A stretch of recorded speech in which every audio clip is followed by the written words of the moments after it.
বোয়ালখালীর সড়ক দুর্ঘটনায় গুরুতর আহত কুরবান আলীর চিকিৎসা সহায়তায় নগদ অর্থ প্রদান করা হয়।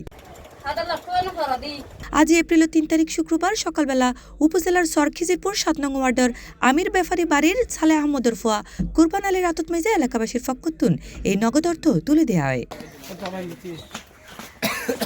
এ সময় উপস্থিত আছেন উপজেলা যুবদল নেতা মোহাম্মদ বারেক, ইউনিয়ন বিএনপি নেতা জামাল উদ্দিন, ইউনিয়ন ছাত্রদলের সাবেক সিনিয়র যুগ্ম আহ্বায়ক মোহাম্মদ শহীদুল মুস্তফা, সমাজসেবক আবু সাদেক ও মোহাম্মদ নুরুল কবির।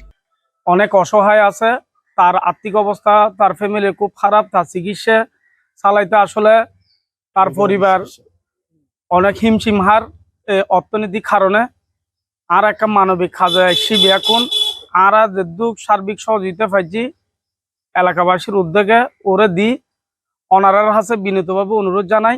সরখিজিরপুর 7 নম্বর ওয়ার্ড আমির ব্যাপারীর বাড়ির সালাম মদর ফুয়া কুরবান আলী ওরে ওনারা খুব কষ্টত আছে। ওনারা মেহরবানি করে যে যেদুর পারন সৎকা হিসেবে ওরে যদি ওনারা যদি সাহায্য সহযোগিতা করি হাত বাড়ান ইনশাল্লাহ আল্লাহ। তারা ব্যক্তিগতভাবে সহযোগিতা করি, কিন্তু বৃহৎ হাস সামাজিকভাবে ব্যাকুণ যদি এগিয়ে আশা করি ওর চিকিৎসা কানব। এছাড়া এই সময় আরো উপস্থিত আছেন আনোয়ার হোসেন, মোহাম্মদ সেলিম, আজাদ বাবুল, জুয়েল, মোহাম্মদ ইমন, রহমত আলী সহ এলাকার গণ্যমান্য ব্যক্তিবর্গ। ঠিকভাবে আর ব্যাকুণের অনুরোধ করি যারা সমাজের বিত্তবান আছে অজ্ঞ স্ক্রিন মেজে বিকাশ নাম্বার তাইব ইভেন্ট মেজে যে দূর ফারানি বউর আব্বার নাম্বার বিকাশ নাম্বার দিনে সহযোগিতা করিবেন। হতাগান হই আল্লাহ রসুলের দুইজন জিনিসের পছন্দ করে, দানের মধ্যে একখান দান হইলি অন্ধ আর কারণ হইলি অসুস্থ রুগীরে।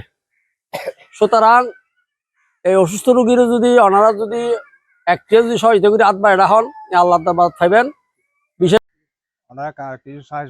C plus TV, Chittagong.